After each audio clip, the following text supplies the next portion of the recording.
ಶ್ರೀ ಗುರು ರಾಘವೇಂದ್ರಾಯ ನಮಃ. ಎಲ್ಲರಿಗೂ ನನ್ನ ನಮಸ್ಕಾರಗಳನ್ನ ತಿಳಿಸ್ತಾ, ಹಾಗೆ ನನ್ನೆಲ್ಲ ಪ್ರೀತಿಯ ಅಕ್ಕ ತಂಗಿಯರಿಗೆ ಅಂತಾರಾಷ್ಟ್ರೀಯ ಮಹಿಳಾ ದಿನಾಚರಣೆಯ ಶುಭಾಶಯಗಳನ್ನ ತಿಳಿಸ್ತಾ, ಇವತ್ತಿನ ವಿಡಿಯೋದಲ್ಲಿ ನನಗೆ ಆಗಿರುವಂತಹ ಒಂದು ಅನುಭವನ ಈ ವಿಡಿಯೋ ಮುಖಾಂತರ ಶೇರ್ ಮಾಡ್ಕೊಳ್ತಾ ಇದ್ದೀನಿ. ರಾಘವೇಂದ್ರ ಸ್ವಾಮಿಯವರು ನೊಂದವ್ರ ಜೊತೆ ಇರ್ತಾರೆ. ಸ್ವಲ್ಪ ತಡ ಆಗುತ್ತೆ ನಮ್ಮೆಲ್ಲ ಕಷ್ಟ ಕಾರ್ಪಣ್ಯಗಳಿಂದ ನಮ್ಮನ್ನ ಕೈ ಹಿಡಿದು ಕಾಪಾಡೋದು. ಸ್ವಲ್ಪ ತಡ ಆದ್ರೂ ಪರವಾಗಿಲ್ಲ, ನಾವು ಪಡ್ತಿರುವಂತಹ ಕಷ್ಟ ಕಾರ್ಪಣ್ಯಗಳಿಂದ ನಮ್ಮನ್ನ ಕೈ ಹಿಡಿದು ಕಾಪಾಡಿ ನಮಗೆ ಒಳ್ಳೆದನ್ನ ಮಾಡೇ ಮಾಡ್ತಾರೆ. ನನಗೆ ಮೊನ್ನೆ ಅಂದ್ರೆ ಸಂಕಷ್ಟಹರ ಚತುರ್ಥಿ ವ್ರತ ಇತ್ತಲ್ಲ, ಮಾರ್ಚ್ 6 ಶುಕ್ರವಾರ ನಾನು ಮನೆಯಲ್ಲಿ ಬೆಳಿಗ್ಗೆಯಿಂದ ಅಂದ್ಕೊಳ್ತಾನೆ ಇದ್ದೆ, ಇವತ್ತು ಸಂಕಷ್ಟಹರ ಚತುರ್ಥಿ ವ್ರತ ಇದೆ ಅಲ್ಲ, ಹಾಗೆ ನನ್ನ ಮಗಳಿಗೆ ಲಾಸ್ಟ್ ಎಕ್ಸಾಮು ಮಾರ್ಚ್ 7. ಪ್ರತಿ ಎಕ್ಸಾಮ್ ಹಿಂದಿನ ದಿನನೂ ನಾನು ರಾಘವೇಂದ್ರ ಸ್ವಾಮಿಯವರ ದೇವಸ್ಥಾನಕ್ಕೆ, ನಾನು ಇಲ್ಲಾಂದ್ರೆ ಅವರಪ್ಪ ರಾಯರ ಹತ್ರ ಕರ್ಕೊಂಡು ಹೋಗ್ಬಿಟ್ಟು ನನ್ನ ಮಗಳ ಹತ್ರ ರಾಯರಿಗೆ ತುಳಸಿನ ಕೊಟ್ಟು ಪ್ರದಕ್ಷಿಣೆ ನಮಸ್ಕಾರನ ಮಾಡಿಸ್ಕೊಂಡು ಕರ್ಕೊಂಡು ಬಂದು ನೆಕ್ಸ್ಟ್ ಡೇ ಅವಳು ಎಕ್ಸಾಮ್ ಬರೆಯೋದಕ್ಕೆ ಹೋಗ್ತಿದ್ಲು. ಹಾಗೆ ಇವತ್ತು ಕೂಡ ಹೋಗ್ಬೇಕಲ್ವಾ, ನಾಳೆ ಲಾಸ್ಟ್ ಸಬ್ಜೆಕ್ಟ್ ಎಕ್ಸಾಮ್ ಇದೆ. ಹಾಗೆ ರಾಯರ ಮಠದಿಂದ ಗಣಪತಿ ದೇವಸ್ಥಾನಕ್ಕೂ ಹೋಗೋಣ ಅಂತ ಮನಸ್ಸಲ್ಲೇ ಅಂದ್ಕೊಳ್ತಾನೆ ಇದ್ದೆ. ಮತ್ತೆ ಯಾಕೋ ಏನೋ ಗೊತ್ತಿಲ್ಲ, ನನಗಿವತ್ತು ಪಂಚಾಮೃತ ಪ್ರಸಾದ ಸಿಕ್ಕಿದ್ರೆ ಎಷ್ಟು ಚೆನ್ನಾಗಿರುತ್ತೆ, ಮತ್ತೆ ತಿನ್ಬೇಕು ಅಂತ ಕೂಡ ಮನಸ್ಸು ತುಂಬ ಅನ್ನಿಸ್ತಿತ್ತು. ಪಂಚಾಮೃತ ಪ್ರಸಾದನ ದೇವ್ರೆ ಇವತ್ತು ದೇವಸ್ಥಾನಕ್ಕೆ ಬಂದಾಗ ನನ್ಗೆ ಆ ಪ್ರಸಾದ ಸಿಕ್ಕಿದ್ರೆ ಸಾಕಪ್ಪ ಅಂತಾನೆ ಅನ್ಕೊಳ್ತಿದ್ದೆ. ಸಂಜೆ ಹೋಗೋಷ್ಟ್ರೊಳಗಡೆ ದೇವಸ್ಥಾನಕ್ಕೆ ನಾನು ಎಷ್ಟೋ ವರ್ಷಗಳಿಂದ ಪಡ್ತಿದ್ದಂತಹ ಒಂದು ಕಷ್ಟದ ದಿನಗಳನ್ನ ರಾಘವೇಂದ್ರ ಸ್ವಾಮಿಯವರು ನನ್ನಿಂದ ದೂರ ಮಾಡಿದ್ರು. ಒಂದ್ ಕಡೆ ಸಂತೋಷ, ಅಂತೂ ನನ್ನ ಕಷ್ಟದ ದಿನಗಳು ಕಳೀತಲ್ಲ ಅಂತ ಹೇಳಿ, ಇನ್ನೊಂದ್ ಕಡೆ ಅಷ್ಟೇ ಮನ್ಸ್ಗೂ ಕೂಡ ಒಂದ್ ರೀತಿ ಭಾರ ಅನ್ನಿಸ್ತಿತ್ತು. ಕಷ್ಟದ ದಿನಗಳು ಕಳೆದ್ರೂ ಕೂಡ ಯಾಕೆ ಈ ತರ ಆಗ್ತಿದೆ ನನಗೆ ಅನ್ನೋದು ಗೊತ್ತಾಗ್ತಿರ್ಲಿಲ್ಲ. ಮನ್ಸು ಕೂಡ ತುಂಬಾ ದುಃಖದಲ್ಲೇ ಇತ್ತು. ಸರಿ, ಸಂಜೆ ನಾನು ಮತ್ತೆ ನನ್ನ ಮಗಳು ದೇವಸ್ಥಾನಕ್ಕೆ ಹೋಗೋಣ, ಫಸ್ಟ್ ರಾಯರ ಮಠಕ್ಕೆ ಹೋಗ್ಬಿಟ್ಟು ನಂತರ ನಾವು ಗಣೇಶನ ದೇವಸ್ಥಾನಕ್ಕೆ ಹೋಗೋಣ ಅಂತ ಹೇಳಿ ಮೊದಲು ರಾಘವೇಂದ್ರ ಸ್ವಾಮಿಯವ್ರ ಮಠಕ್ಕೆ ಹೋದೆ. ರಾಘವೇಂದ್ರ ಸ್ವಾಮಿಯವ್ರ ಮಠಕ್ಕೆ ಹೋಗ್ಬಿಟ್ಟು ನನ್ನ ಮಗಳು ಪ್ರದಕ್ಷಿಣೆ ನಮಸ್ಕಾರನ ಮಾಡ್ತಿದ್ಲು. ನಾನು ಕೂಡ ರಾಯರ ಮುಂದೆ ನಿಂತ್ಕೊಂಡು ನನಗೆ ಏನು ರಾಯರು ಸಹಾಯ ಮಾಡಿದ್ರು. ಆಕ್ಚುಲಿ ಒಂದು ವಿಚಾರವಾಗಿ ರಾಯರು ನನಗೆ ಈಗ ಸ್ವಲ್ಪ ದಿನಗಳ ಹಿಂದೆನೆ ಒಂದು ಕಂಡೀಷನ್ಸ್ ಹಾಕಿದ್ರು. ಆ ಕಂಡೀಷನ್ಸ್ ಮೀರಿದೆ. ಸೊ ನನಗೆ ಅರ್ಥ ಆಯ್ತು, ಮೊನ್ನೆ ಅಂದ್ರೆ ಸಂಕಷ್ಟಹರ ಚತುರ್ಥಿ ಇರೋದ ದಿನ ನಾನು ಹಾಗೆ ಮಾಡಬಾರ್ದಿತ್ತು, ಸೈಲೆಂಟ್ ಆಗಿ ಇರಬೇಕಿತ್ತು, ನಾನು ನಿಮ್ಮ ಮಾತನ್ನ ಮೀರ್ಬಿಟ್ಟೆ ಸ್ವಾಮಿ, ನನ್ನನ್ನು ಕ್ಷಮಿಸಿ ಅಂತ ಹೇಳಿ ರಾಘವೇಂದ್ರ ಸ್ವಾಮಿಯವ್ರ ಮುಂದೆ ನಿಂತ್ಕೊಂಡು ಮಾತಾಡ್ತಾ ಇದ್ದೆ. ನನ್ನ ಮನಸ್ಸಿನ ದುಃಖ ಎಲ್ಲ ಏನಿರುತ್ತೆ ಅದೆಲ್ಲ ಹೇಳ್ತಿದ್ದೆ. ಏನು ಗೊತ್ತಾ, ಯಾರ ಹತ್ರನಾದ್ರೂ ನಮ್ಮ ಸಮಸ್ಯೆಗಳನ್ನ ಹೇಳ್ಕೊಂಡ್ರೆ ಪ್ರಾಬ್ಲಮ್ ಮಾಡ್ತಾರೆ. ಯಾವುದಾದ್ರೂ ಒಂದು ರೀತಿಲಿ ನಮಗೆ ಅವರು ತೊಂದರೆ ಕೊಡ್ತಾರೆ. ಒಂದು ಆಡ್ಕೋಬಹುದು, ಇಲ್ಲ ಮುಂದೊಂದು ದಿನ ನಮ್ಮ ಸಮಸ್ಯೆಗಳನ್ನ ಕುರಿತು 4 ಜನ ಜೊತೆ ಮಾತಾಡ್ಬೋದು. ಆದರೆ ರಾಘವೇಂದ್ರ ಸ್ವಾಮಿಯವ್ರ ಹತ್ರ ನಮ್ಮ ಎಂಥ ಸಮಸ್ಯೆಗಳಿದ್ರೂ ಕೂಡ ಶೇರ್ ಮಾಡ್ಕೊಳ್ಳೋದ್ರಿಂದ ನಮಗೆ ದಾರಿನ ತೋರಿಸ್ತಾರೆ, ಹಾಗೆ ಮನಸ್ಸಿಗೆ ಸಮಾಧಾನನ ಕೊಡ್ತಾರೆ. ನಮ್ದೇನಾದ್ರೂ ತಪ್ಪಿದ್ರೆ ಅದನ್ನು ಕೂಡ ತಿಳಿಸ್ಕೊಡ್ತಾರೆ. ನೀನು ಮಾಡ್ತಿರೋದು ತಪ್ಪು, ನೀವು ಹೋಗ್ತಿರೋ ದಾರಿ ತಪ್ಪಿದೆ, ಎಲ್ಲವನ್ನು. ಹಾಗೆ ನಮ್ಮ ಜೊತೆಲಿ ಇರೋರು ಯಾರು, ಅವ್ರ ವ್ಯಕ್ತಿತ್ವ ಎಂಥದ್ದು ಅಂತ ಎಲ್ಲವನ್ನು ಕೂಡ ರಾಘವೇಂದ್ರ ಸ್ವಾಮಿಯವರು ತೋರಿಸ್ಕೊಡ್ತಾರೆ. ಸೊ ಹಾಗಾಗಿ ನನ್ನ ಮನಸ್ಸಿನ ಮಾತೆಲ್ಲ ಎಷ್ಟೊತ್ತಾದ್ರೂ ಸರಿ ರಾಘವೇಂದ್ರ ಸ್ವಾಮಿಯವ್ರ ಮುಂದೆ ನಿಂತ್ಕೊಂಡು ಹೇಳ್ಕೊಳ್ತಾ ಇರ್ತೀನಿ. ರಾಯರ ಮಠಕ್ಕೆ ಹೋದಾಗ ಎಷ್ಟು ಸಮಯ ಆದ್ರೂ ಪರವಾಗಿಲ್ಲ, ನನ್ನ ಮನಸ್ಸಲ್ಲಿರೋ ಮಾತೆಲ್ಲ ಹೇಳಿ ನಂತರ ಪ್ರದಕ್ಷಿಣೆ ನಮಸ್ಕಾರನ ಮಾಡ್ತೀನಿ.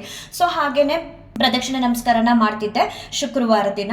ಆವಾಗ ನನಗೆ ಫಸ್ಟ್ ರೌಂಡ್ ಹೋದಾಗ ಏನು ಅನ್ನಿಸ್ತು ಅಂತಂದರೆ, ನನ್ನ ಹಿಂದೆ ಯಾರೋ ಬರ್ತಿದ್ದಾರೆ ಅಂತ ಅನ್ನಿಸೋದಕ್ಕೆ ಶುರುವಾಯಿತು. ಸರಿ, ನಾನು ಅಷ್ಟು ದೂರ ಹೋಗಿ ತಿರುಗಿ ನೋಡಿದೆ, ಯಾರೂ ಇಲ್ಲ. 2ನೇ ರೌಂಡ್ ಪ್ರದಕ್ಷಿಣೆ ನಮಸ್ಕಾರನ ಮಾಡ್ತಿರ್ಬೇಕಾದ್ರೂ ಹಾಗೆ ಒಂದು ಗ್ರೀನ್ ಕಲರು ಆಫ್, ಏನೂ ಕಾಣಿಸಲ್ಲ, ಒಂದು ರೀತಿ ಯಾರೋ ನನ್ನ ಹಿಂದೆನೇ ಬರ್ತಿದ್ದಾರೆ, ಯಾರು ಅಂತ ಗೊತ್ತಾಗ್ತಿಲ್ಲ. ಒಂದು ಗ್ರೀನ್ ಕಲರ್ ಬಟ್ಟೆ ಥರ ಕಾಣಿಸುತ್ತೆ ಅಷ್ಟೇ. ಅದಾದಮೇಲೆ ನನಗೇನೂ ಕಾಣಿಸ್ತಿರ್ಲಿಲ್ಲ. ನಾನು ಹಾಗೆ ರಾಯರ ಪ್ರದಕ್ಷಿಣೆ ಮಾಡ್ಕೊಂಡು ಮತ್ತೆ ರಾಯರ ಬೃಂದಾವನದ ಹತ್ರ ಬರ್ತಿರ್ಬೇಕಾದ್ರೆ ನನ್ನ ಎದುರಿಗೇನೆ ಒಂದು ಕಾಮಧೇನು ಬಂತು. ಸೊ ಕಾಮಧೇನು ನೋಡಿದ ತಕ್ಷಣ ನನ್ಗೆ ಯಾಕೋ ಹಿಂದೆಯಿಂದ ಯಾರೋ ಬರ್ತಿದ್ದಾರೆ ಅನ್ನೋ ಫೀಲ್ ಆಗ್ತಿತ್ತು. ನೋಡಿದ್ರೆ ಮುಂದೆ ಕಾಮಧೇನು ಈ ಹಸು ಬಂತಲ್ಲ ಅಂತ ಹೇಳ್ಬಿಟ್ಟು 3ನೇ ರೌಂಡ್ ಪ್ರದಕ್ಷಿಣೆನ ಸ್ವಲ್ಪ ಸ್ಪೀಡಾಗಿ ಮಾಡಿಬಿಟ್ಟೆ. ಯಾಕಂತ ಅಂದ್ರೆ ಅದಕ್ಕೆ ಅಕ್ಕಿ ಬೆಲ್ಲ ಕೊಡಬೇಕಿತ್ತು. ಅದಕ್ಕೆ 3ನೇ ರೌಂಡ್ ಪ್ರದಕ್ಷಿಣೆನ ಸ್ವಲ್ಪ ಸ್ಪೀಡಾಗಿ ಮಾಡಿಬಿಟ್ಟು ಅದಕ್ಕೆ ಅಕ್ಕಿ ಮತ್ತೆ ಬೆಲ್ಲನ ಕೊಟ್ಬಿಟ್ಟು, ನನಗೆ ಮಂತ್ರಾಕ್ಷತೆ ಇಸ್ಕೊಳ್ಳೋದಕ್ಕೆ ಅಲ್ಲಿ ಪೂರೈತರು ಇರಲಿಲ್ಲ. ಹಾಗೆ ಮಂಗಳಾರತಿನ ಇಟ್ಟಿದ್ರು ದೇವ್ರ ಮುಂದೆ, ತಗೊಂಡು ರಾಯರ ಮುಂದೆ ಬಂದ್ಬಿಟ್ಟು ತೀರ್ಥನೂ ಸಿಗ್ಲಿಲ್ಲ ನನಗೆ ಅವತ್ತು. ರಾಯರ ಮಠದಲ್ಲಿ ಪ್ರಸಾದ ಕೂಡ ಸಿಗ್ಲಿಲ್ಲ, ಮತ್ತೆ ಮಂತ್ರಾಕ್ಷತೆ ಕೂಡ ಸಿಗ್ಲಿಲ್ಲ. ಅದಾದ್ಮೇಲೆ ನಾನು ಗಣೇಶನ ದೇವಸ್ಥಾನಕ್ಕೆ ಹೋಗೋಣ ಅಂತ ಹೇಳ್ಬಿಟ್ಟು ನಾನು ನನ್ನ ಮಗಳು ಗಣೇಶನ ದೇವಸ್ಥಾನಕ್ಕೆ ಹೋದೋ. ಅವತ್ತು ಸಂಕಷ್ಟಹರ ಚತುರ್ಥಿ ಪೂಜೆ ನಡೀತಿತ್ತು. ಮನಸ್ಸು ಕೂಡ ಏನೋ ಒಂಥರ ಅಲ್ಲಿ ನಿಂತ್ಕೊಂಡು ಮಹಾಮಂಗಳಾರತಿ ಆಗೋವರೆಗೂ ಕಾಯ್ದು ಹೋಗೋಣ ಅಂತ ಅನ್ನಿಸ್ತಿರ್ಲಿಲ್ಲ. ಜೊತೆಗೆ ಇನ್ನೊಂದೇನು ಅಂದ್ರೆ, ನೆಕ್ಸ್ಟ್ ಡೇಗೆ ನನ್ನ ಮಗಳಿಗೆ ಎಕ್ಸಾಮು. ಮಕ್ಕಳು ಎಕ್ಸಾಮ್ ಟೈಮಲ್ಲಿ ಎಷ್ಟೇ ಓದಿದ್ರು ಒಂದು ಬಾರಿ ಅವ್ರು ರಿವಿಷನ್ ಮಾಡಲೇಬೇಕು. ಅವಳು ಕೂಡ ನನಗೆ ಟೈಮ್ ಆಗ್ತಿದೆ ಅಂತ ಹೇಳ್ತಿದ್ಲು. ಸೊ ಏನು ಮಾಡ್ದು, ಅಲ್ಲೂ ಕೂಡ ಗಣೇಶನ ದೇವಸ್ಥಾನದಲ್ಲಿ ಕೈ ಮುಗಿದು ಒಂದು ಫೋಟೋನ ತಗೊಂಡು ಅಲ್ಲೇ ದೇವ್ರ ಮುಂದೆ ಮಂಗಳಾರತಿ ತಟ್ಟೆನ ಇಟ್ಟಿದ್ರು. ಮಂಗಳಾರತಿನ ತಗೊಂಡು ಪ್ರದಕ್ಷಿಣೆ ಮಾಡಿಬಿಟ್ಟು ಹಾಗೆ ನಮಸ್ಕಾರ ಮಾಡಿಕೊಂಡು ಬರಬೇಕಾದ್ರೆ ಅಲ್ಲಿ ಒಂದು ಹೆಂಗೆ ಅಂತ ಅಂದರೆ ತೀರ್ಥನೂ ಸಿಗಲಿಲ್ಲ, ನಮಗೆ ಪ್ರಸಾದನೂ ಸಿಗಲಿಲ್ಲ. ಆದರೆ ನಾವು ದೇವಸ್ಥಾನದಿಂದ ಹೊರಗಡೆ ಬರಬೇಕಾದ್ರೆ ನಮ್ಮ ರೈಟ್ ಸೈಡ್ಗೆ ಒಂದಷ್ಟು ಕಪ್ಪುಗಳಲ್ಲಿ ಈ ಬೆಳಿಗ್ಗೆ ಅಭಿಷೇಕ ಮಾಡಿದ್ದು ಅಥವಾ ಸಂಜೆ ಅಭಿಷೇಕ ಮಾಡಿದ್ದು ಗಣಪತಿಗೆ ಇಟ್ಟಿದ್ರು, ಬಂದವರೆಲ್ಲ ತೊಗೊಂಡು ಹೋಗಲಿ ಅಂತ. ನನಗೆ ನೋಡ್ತಾ ಇದ್ದೆ ಆ ಪ್ರಸಾದದ ಕಪ್ನ, ಆದರೆ ಯಾಕೋ ಏನೋ ಗೊತ್ತಿಲ್ಲ ಮನಸ್ಸಿಗೆ ತಗೋಬೇಕು ಅಂತ ಅನ್ನಿಸ್ಲೇ ಇಲ್ಲ. ಇನ್ನು ಪಕ್ಕದಲ್ಲಿರುವಂಥ ಆಂಜನೇಯ ಸ್ವಾಮಿ ದೇವಸ್ಥಾನಕ್ಕೂ ಕೂಡ ಹೋಗಿ ಕೈ ಮುಗ್ದು ನಾವು ಹೋದ ತಕ್ಷಣ ಅಲ್ಲಿ ಇದ್ದಂಥ ಅರ್ಚಕರು ಬಂದರು ಆರತಿ ಮಾಡ್ಕೊಡೋದಕ್ಕೆ ಅಂತ. ನಾನು ಹೇಳಿದೆ ಬೇಡಿ ಪುರೋಹಿತರೆ ನೀವು ಕೂತ್ಕೊಳ್ಳಿ ಅಂತ ಹೇಳ್ಬಿಟ್ಟು ಹಾಗೆ ಆಂಜನೇಯ ಸ್ವಾಮಿಗೂ ಕೂಡ ನಮಸ್ಕಾರನ ಮಾಡಿಕೊಂಡು ಅದ್ರ ದೇವ್ರ ಮುಂದೆನೇ ಒಂದು ತಟ್ಟೆಯಲ್ಲಿ ಆರತಿ ಮಾಡಿ ಇಟ್ಟಿರ್ತಾರೆ. ಅಲ್ಲೇ ಮಂಗಳಾರತಿನ ತಗೊಂಡು ನಾನು ನನ್ನ ಮಗಳು ಬಂದು. ಆಂಜನೇಯ ಸ್ವಾಮಿ ದೇವಸ್ಥಾನದಲ್ಲೂ ನನಗೆ ತೀರ್ಥ ಪ್ರಸಾದ ಸಿಗಲಿಲ್ಲ, ಗಣೇಶನ ದೇವಸ್ಥಾನದಲ್ಲೂ ನನಗೆ ತೀರ್ಥ ಪ್ರಸಾದ ಸಿಗಲಿಲ್ಲ, ನಮ್ಮ ರಾಯರ ಮಠದಲ್ಲೂ ನನಗೆ ತೀರ್ಥ ಪ್ರಸಾದ ಅಥವಾ ಮಂತ್ರಾಕ್ಷತೆ ಏನೂ ಕೂಡ ಸಿಗಲಿಲ್ಲ.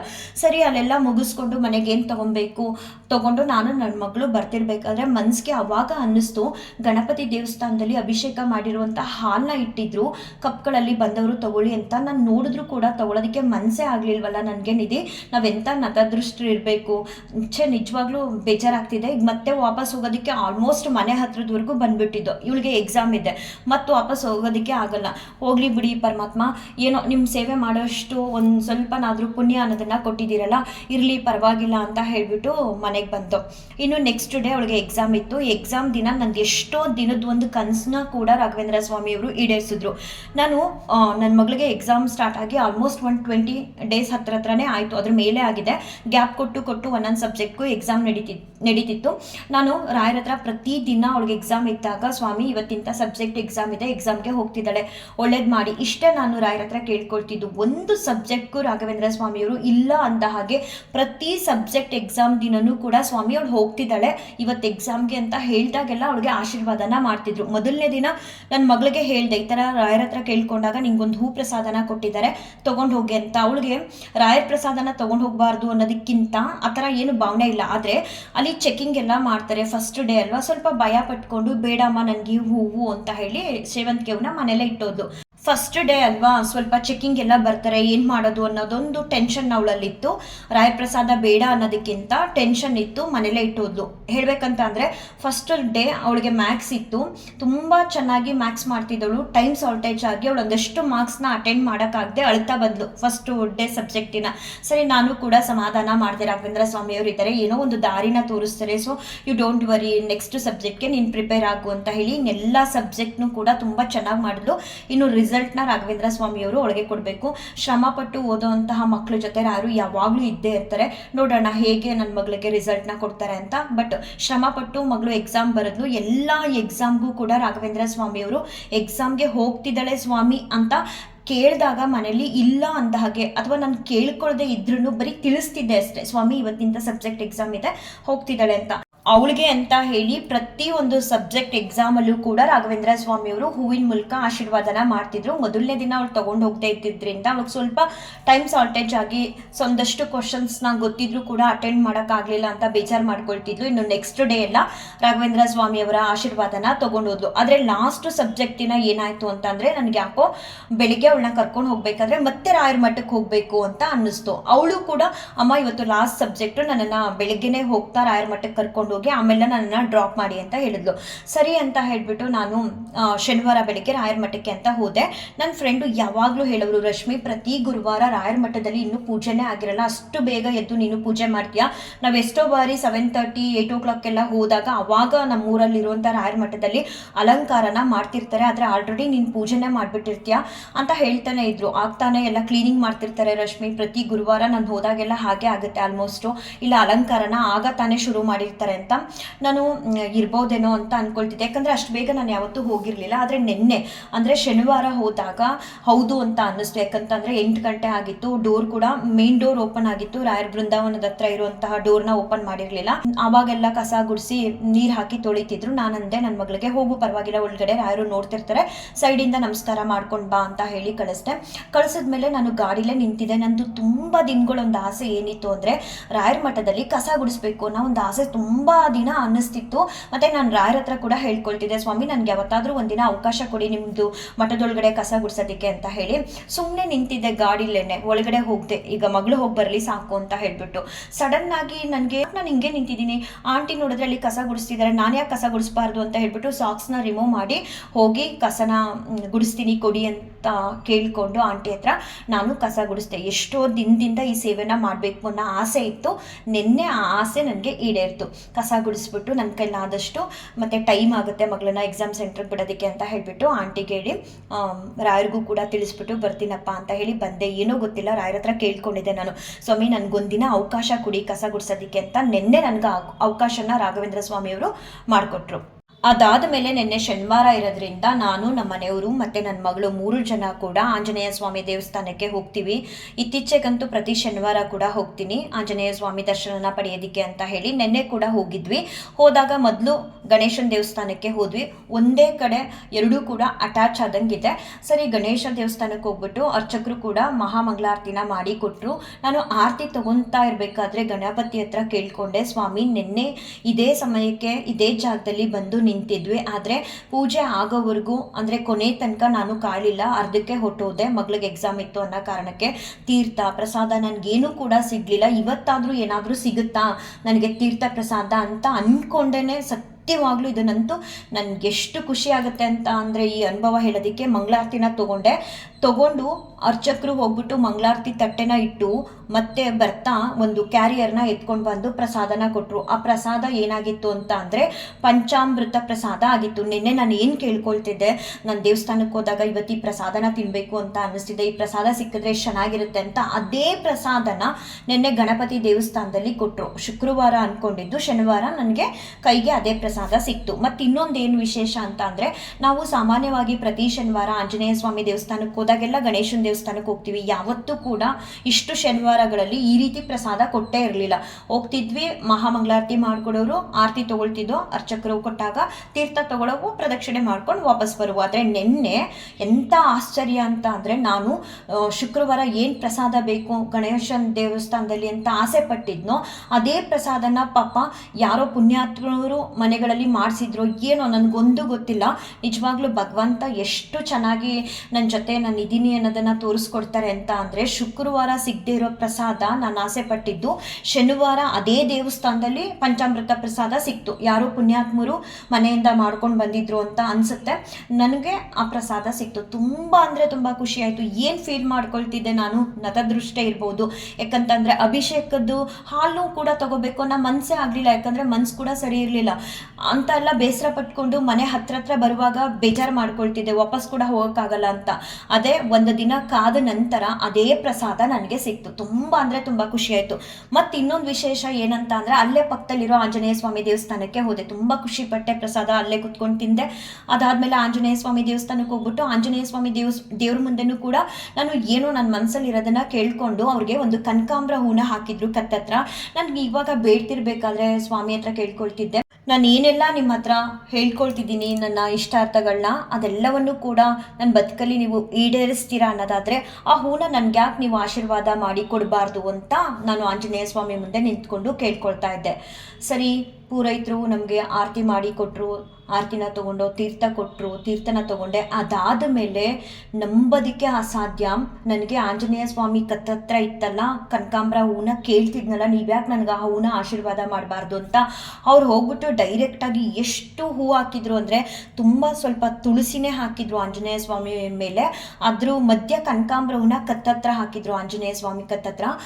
ಪೂರೈತರು ಹೋಗ್ಬಿಟ್ಟು ಡೈರೆಕ್ಟಾಗಿ ಆ ಕತ್ತತ್ರ ಇರುವಂತಹ ಕನಕಾಂಬರ ಹೂನೇ ಎತ್ಕೊಂಡು ಬಂದು ನನ್ನ ಕೈಗೆ ಕೊಟ್ಟರು. ಎಷ್ಟೋ ಬಾರಿ ನಾವು ಒಂದೊಂದ್ಸಲ ಸ್ವಾಮಿ ಆ ಹೂ ಕೊಡಿ ಅಂತ ಕೇಳ್ತೀವಿ, ಆದರೆ ನಾನು ಸತ್ಯವಾಗ್ಲೂ ಏನೂ ಕೂಡ ಕೇಳಲಿಲ್ಲ. ಕೇಳಿದ್ದು ಒಂದೇ, ಆಂಜನೇಯ ಸ್ವಾಮಿ ಹತ್ರ ನಿಂತ್ಕೊಂಡು, ಸ್ವಾಮಿ ನಾನು ಏನೆಲ್ಲ ಕಷ್ಟಪಟ್ಟಿದ್ದೀನಿ ಅಥವಾ ನಾನು ಏನೆಲ್ಲ ನಿಮ್ಮ ಹತ್ರ ಬೇಡ್ಕೊಳ್ತಿದ್ದೀನಿ, ನನ್ನ ಕಷ್ಟಗಳು ಹೀಗಿದೆ, ಮುಂದೆ ನನಗೆಲ್ಲವೂ ಕೂಡ ನೀವು ಒಳ್ಳೇದು ಮಾಡಬೇಕು ಬದುಕಲ್ಲಿ, ಸಾಕು ಈ ಕಷ್ಟಗಳು, ನನ್ನ ಇಷ್ಟಾರ್ಥಗಳನ್ನೆಲ್ಲ ಈಡೇರಿಸಿ ನಮಗೆಲ್ಲ ರೀತಿಲೂ ಒಳ್ಳೇದು ಮಾಡಬೇಕು ಅಂತ ನಾನು ಆಂಜನೇಯ ಸ್ವಾಮಿ ಮುಂದೆ ನಿಂತ್ಕೊಂಡು ಬೇಡ್ಕೊತಿದ್ನೋ, ನೀವು ಈಡೇರಿಸ್ತೀರಾ, ನನಗೆಲ್ಲವೂ ಕೂಡ ಒಳ್ಳೇದಾಗುತ್ತೆ ಮುಂದೆ ಬರೋ ದಿನಗಳಲ್ಲಿ ಅಂತ ಅನ್ನೋದಾದರೆ, ನನಗೆ ಕತ್ತತ್ರ ಇರೋ ಕನಕಾಂಬರ ಹೂನ ನೀವು ಯಾಕೆ ಆಶೀರ್ವಾದ ಮಾಡಬಾರ್ದು ಅಂತ ಅದೇ ಹೂನ ಆ ದೇವಸ್ಥಾನದ ಅರ್ಚಕರು ಹೋಗ್ಬಿಟ್ಟು ಆಂಜನೇಯ ಸ್ವಾಮಿ ಕತ್ತಿಂದ ಎತ್ಕೊಂಡು ಬಂದು ಕೊಟ್ಟರು.